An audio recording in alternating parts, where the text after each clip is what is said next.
Olá, caros alunos do primeiro ano. Essa é a nossa primeira videoaula sobre a organização e apresentação dos dados em um gráfico. Nós vamos ver gráficos de barras, gráficos verticais e horizontais, gráficos de setores, gráficos de linhas e pictogramas. Na aula anterior, nós vimos esses gráficos, ok? Mas nós vamos fazer uma análise mais detalhada a partir desse momento. Todo gráfico a gente parte de uma tabela. Observem aqui nesse exercício, onde foi dada a idade dos jogadores do Flow Futebol, né, de salão. A idade dos componentes eram entre 14 e 18 anos. Você vê que pega da idade menor até a maior, de 14 a 18. E nós temos aqui a frequência percentual, que vai, né, de 14 anos 10%, 15 anos 30%, 16 anos 30%, 17 20% e 18 10%. Observem que passando esses dados para o gráfico fica muito mais fácil de você visualizar, né, qual é a maior frequência percentual dessas idades desses jogadores. Observem que, organizando nos dados aqui, nós percebemos que os alunos de 14% está aqui, somente com 14 anos só está com 10%, só tem 10% de alunos com essa idade.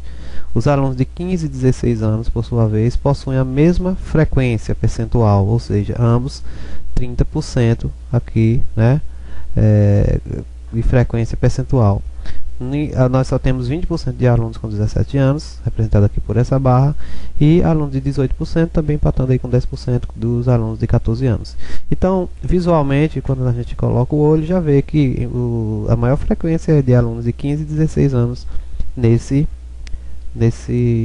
time.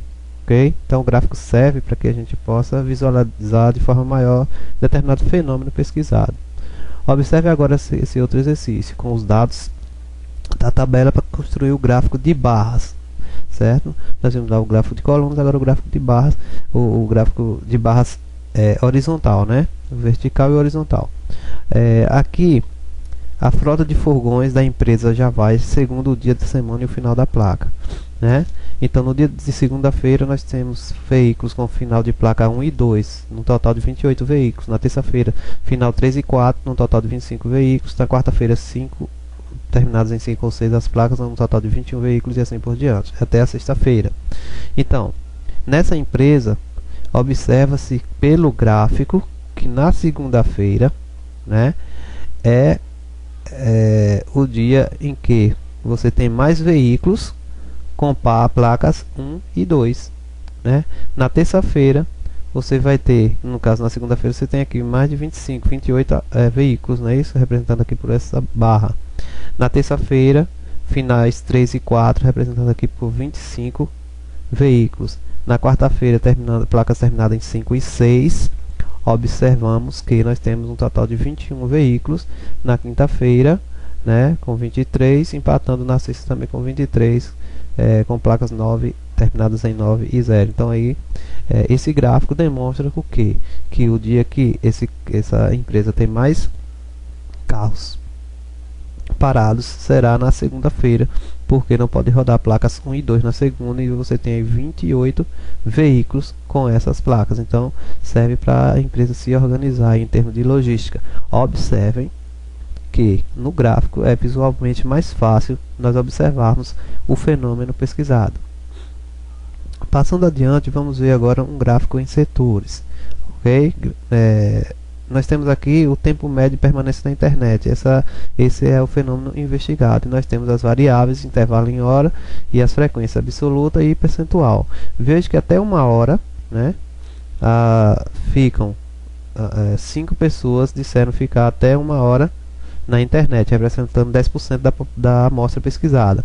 Mais de uma hora até 2 horas, você observa que 15 pessoas responderam que ficam entre 1 hora até 2 horas, então representando 30% da frequência da amostra pesquisada. Para você descobrir a frequência percentual, basta dividir a frequência absoluta pelo total da amostra pesquisada, ok? Então, mais de 2 horas até 3 horas, 20 pessoas dos 50 disseram ficar esse tempo de permanência na internet, representando aí uma amostra de 40%. E mais de 3 horas, 5 responderam, também mais de 3 horas até 4, e mais de 4, 5 e 5 aqui, representando também 10% da amostra pesquisada. Bastou dividir cada uma dessas frequências individuais, você divide pela frequência total, obtendo assim os valores percentuais, sendo que no final a soma tem que dar 100%. E agora, como é que nós fazemos o gráfico de setores, que é o gráfico de pizza, como eles chamam? Nós temos que dividir em graus. Um círculo total dá 360 graus. Então você pega cada frequência individual e divide pela frequência total numa regra de 3, ou seja, 5 está para 50, assim como x1, que é a parte do gráfico respectiva a esse 5 aqui, está para 360 graus, que seria o total. Fazendo a regra de 3, você dividindo, você chega aqui a 108 graus, ok? Aí parte para outra variável, 20, né, dos pesquisados está para o total de 50, assim como x3 está para o total de 360. Então, fazendo a regra, multiplicar 360 vezes 20, divide por 50, você chega ao valor de 144 graus. Como os valores são repetidos, não precisa fazer os outros cálculos, né, conforme observamos aqui, porque repete aqui o 5 3 vezes, aí você só tem que calcular o 5 uma vez, o 15 e o 20 para saber quais são os graus do gráfico de setores, sendo que a soma também tem que dar 360 graus. Observe no gráfico como é que ficou o tempo de permanência na internet. 40% ficam mais de 2 horas até 3 horas, 30% fica mais de 1 hora até 2 horas, 10% mais de 3 horas até 4 horas e 10% mais de 4 horas e também 10% até 1 hora. 40 com 30, 70, com mais 10 e 10 e 10 dá 100%. E aqueles graus que você calcula é só para que o gráfico em setor fique proporcional, né, na divisão, ok? O programa Excel faz isso muito bem. Quem quiser jogar os dados no Excel, ele faz isso automaticamente de forma muito fácil. Nós temos também o gráfico de linhas, que é muito interessante para você analisar alguns tipos de dados. Observem aí, o gráfico mostra a arrecadação de tributos federais no ano de 2009, né? Tem as perguntas aqui embaixo: qual foi o maior valor arrecadado em um mês e em qual mês isso ocorreu?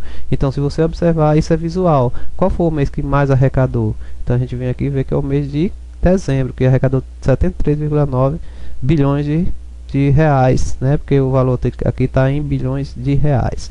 Observe também que os valores você tem você tem que fazer de forma, digamos assim, dividir de forma equilibrada, porque seu gráfico não fique todo torto, certo? Aqui começou 0, 10, 20, 30, 40, 50, 60, 70, 80, porque vai até no máximo 73,9. Em que mês ocorreu a menor arrecadação? Então também é visual. Se você vir aqui em fevereiro, você vai observar 46,6 bilhões, né? Que foi o valor arrecadado em fevereiro, que foi o menor mês. E na letra C, entre quais meses consecutivos ocorreu a maior alta na arrecadação e de quanto? Então, você observa no gráfico aqui, por exemplo, entre os meses de setembro e outubro, é que teve uma maior, digamos assim, uma maior subida aqui de arrecadação. Isso é visual, né? Você pode observar. E para você saber quanto arrecadou, basta subtrair aqui o mês de outubro menos o mês de setembro, né? 69,3 menos 52, que você obtém o valor arrecadado. Bem, outro tipo de gráfico muito importante que a gente analisa são os pictogramas. Pictogramas são representados por figuras, né? Observem aqui: quantidade de bebês nascidos vivos no Brasil em 2004, 17.508, em 2005, 25.850, 49, em 2006, 49.978, em 2007, 97.861. Esses dados foi do IBGE de 2010. Então, a quantidade de bebês nascidos vivos no Brasil, geralmente as revistas, como a revista Veja, Época, Isto É, elas representam muito os dados estatísticos em forma de pictogramas. Fica mais, né, mais organizado, mais bonito, mais visual. Então observe que cada carrinho de bebê representa aqui 5.000 bebês nascidos vivos. Como em 2004 nós tivemos 17.508 bebês nascidos vivos, ele colocou aqui quantos carrinhos? Foi colocado 1, 2, 3 e a metade de um carrinho, porque cada carrinho corresponde a 5.000. Então 5, 5, 10, 5, 15 é a metade de 5, 2.500 aproximadamente, não é isso? Que dá um total de 17.500 e assim por diante. Observe que no mês ou no ano de 2005 foram nascidos 25.849 bebês. Então você colocou quantos carrinhos? Cada carrinho representa 5.000 bebês. 1, 2, 3, 4, 5, 5 e 5, 25.000 bebês aproximadamente nasceram vivos, e no ano de 2006 aproximadamente 50 mil bebês, então a gente vai botar aproximadamente o que? 10 carrinhos, né? A 5 mil, então contando 1, 2, 3, 4, 5, 6, 7, 8, 9, 10. Observem, observem que basta você contar colocando 5 mil, cada carrinho correspondendo a 5 mil. E aqui foi o ano que mais nasceu bebês, isso foi em 2007, que foi quase 100 mil bebês, né? 97 mil bebês, então aí vai ter a quantidade de carrinhos aí correspondente, né? Basta você dividir esse valor aproximadamente por 5 mil, você vai ter o valor aí da quantidade de carrinhos de bebês. Nós temos na frente também um outro pictograma aqui interessante, onde se pesquisou a quantidade colhida em toneladas de feijão, né? A quantidade produzida em 2007 foram colhidas 1.640 toneladas, em 2008 1.800 toneladas e assim por diante, até 2011 1.200 toneladas. Então o construtor do pictograma aqui colocou o título, quantidade de feijão produzido, né? Onde cada um caroço de feijão aqui representa 200 toneladas de feijão. Observe que interessante. Então, se cada um caroço desse representa 200 toneladas, em 2007, como se produziu 1.640 toneladas, você dividindo 1.640 por 200, você vai ter esse valor aproximado, que é 1, 2, 3, 4, 5, 6, 7, 8, né, caroço de feijão, porque 8 vezes 200 dá 1.600. Então, são formas de representar graficamente os dados estatísticos de forma mais visual, de forma que o público entenda assim de forma mais rápida e interativa, ok? No ano de 2008, 1.800 toneladas, né? Correspondendo aí, se você pegar 1.800 dividido por 200, dá 9, né? Então, 1, 2, 3, 4, 5, 6, 7, 8, 9 caroços de feijão, representando aí 1.800 toneladas. E assim também foi feito com os demais dados, e aí está representado o pictograma. Então lembre-se, pictograma é uma forma de gráfico em que o construtor, o analista dos dados estatísticos, representa as variáveis em forma de figuras. Pictograma vem de picture, né, do inglês, que quer dizer figura, retrato, etc. Então,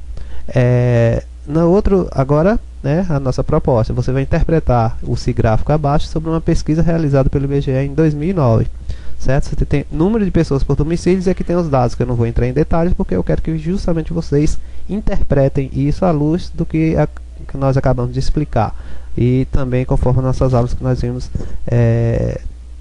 anteriormente. Então, vão no nosso site, que é pgs.freewebclass.com, e lá vai ter um fórum, e esse vídeo vai estar disponível no nosso site, e vocês vão responder a pergunta do fórum, que é justamente isso aqui: interpretar o gráfico abaixo sobre uma pesquisa realizada pelo IBGE em 2009. É isso aí, galera, muito obrigado e até a próxima aula.